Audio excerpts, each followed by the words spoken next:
Morning friends. तो चलिए शुरू करते हैं। रिश्ते हमेशा चंदन की लकड़ी की तरह होनी चाहिए। काफ़ी टुकड़े कर दे फिर भी उसमें से जो सुगंध आती है, जो सोडम आती है, वो बरकरार रहती है। तो चलिए कहानी शुरू करते हैं। एक फैमिली, उसमें 3 भाई, 1 बहन और माता पिता। कुछ कारणवश माता पिता की मृत्यु हो जाती है।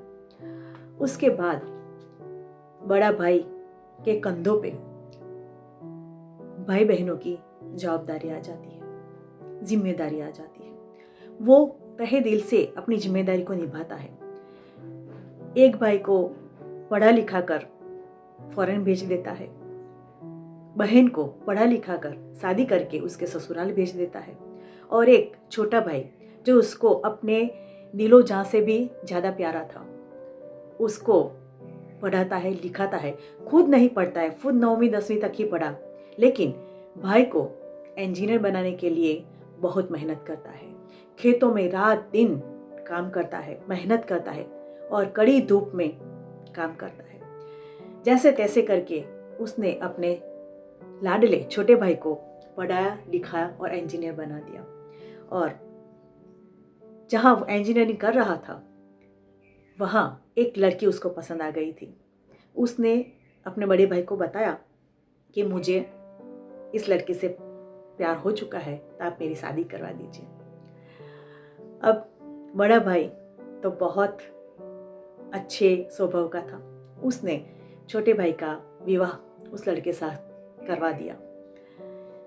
एक दिन वो बैठा था और उसके वही छोटे भाई का कॉल आया कि भैया, अब मैं आपको पैसे नहीं भेज पाऊंगा क्योंकि मैंने यहाँ पे एक फ्लैट खरीद लिया है और फ्लैट की किस्त भरनी है, तो यहाँ पे मुझे बहुत खर्चा हो रहा है, तो आपको मैं पैसे नहीं भेज पाऊंगा। और साथ में ये भी लिखा कि आप एक काम कीजिए, जो खेत है ना, उसमें से मेरा हिस्सा मुझे दे दीजिए। ये सुनकर बड़े भाई की पैरों से नीचे से जमीन सिरक गई। बहुत व्याकुल होने लगा। फोन तो रख दिया, लेकिन अंदर ही अंदर उसको बहुत गुस्सा आ रहा था। वो याद कर रहा था वो पल जब वो छोटा था, उसका भाई, जब उसके भाई को एक बहुत बड़ा एक्सीडेंट हो चुका था, तो यही भाई उसको लेकर 5 किलोमीटर तक दौड़ के गया था, क्योंकि उस टाइम गांव में अस्पताल नहीं था। अस्पताल वालों ने कह दिया कि उसकी एक किडनी खराब हो चुकी है। तब इसी बड़े भाई ने अपनी एक किडनी उसको डोनेट कर दी और उसका भाई कंप्लीट हो गया। वो सारी बातें याद करते थे। जब छोटे थे तब भाई बहनों को कितने प्यार से, लाड़ से पाला पोसा, वो सब कुछ याद कर रहे थे। पूरा पास्ट उनकी नज़र के सामने से गुजर रहा था। अब वो एक वकील के पास पहुंच चुके थे और वकील को कागजात दिए और बोला कि मुझे अपने भाई के जो उन्होंने फ्लैट लिया है उसके ऊपर स्टे चाहिए। वकील ने बोला कि हाँ, आप रुकिए, पूरी बात बताइए। पूरी बात इन्होंने बताई। उसके बाद वकील ने कहा, अब एक काम कीजिए, अब 3-4 दिन बाद आइए। ठीक है कह के वो बंदा वहां से चला गया। 3-4 दिन बाद वो फिर आया।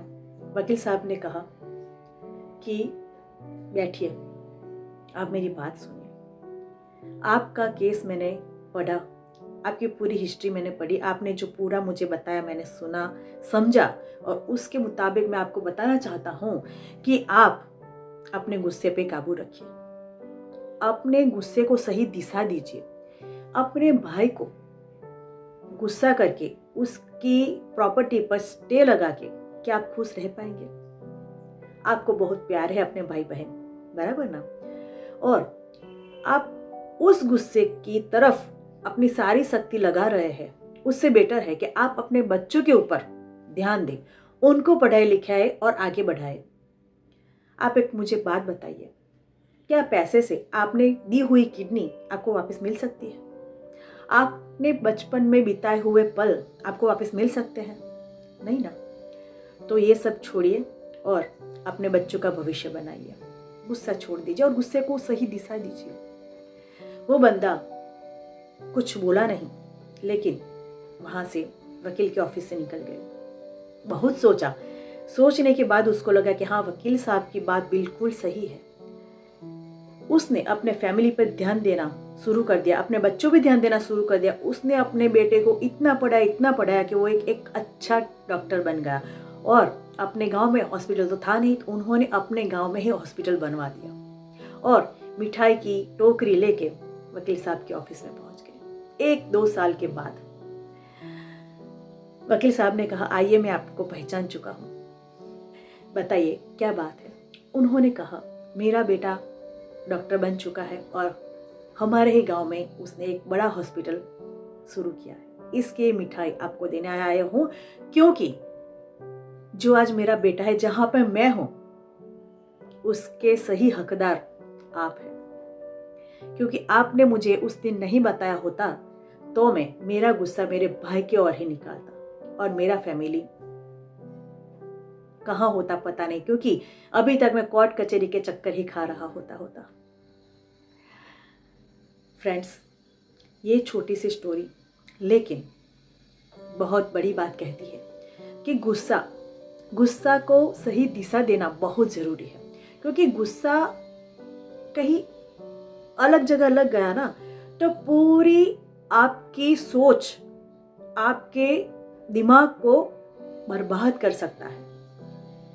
और वही गुस्सा को एक जुनून बना दीजिए और कुछ कर दिखाइए, तो जीवन सफल हो जाएगा। तो चलिए, ये छोटी सी स्टोरी से मैं ये बताना चाहती हूँ आप लोगों को कि गुस्सा वैसे तो बहुत खराब है, नहीं ही करना चाहिए, लेकिन जो आ जाए ना तो उसको जुनून बना लेना चाहिए। एक अलग दिशा में उसको बहा देना चाहिए, एक अलग दिशा दिखानी चाहिए और सफलता हासिल करनी चाहिए। तो चलिए, ऐसी ही स्टोरी के साथ फिर मिलेंगे। तब तक के लिए धन्यवाद। और हाँ, कीप स्माइलिंग ऑलवेज।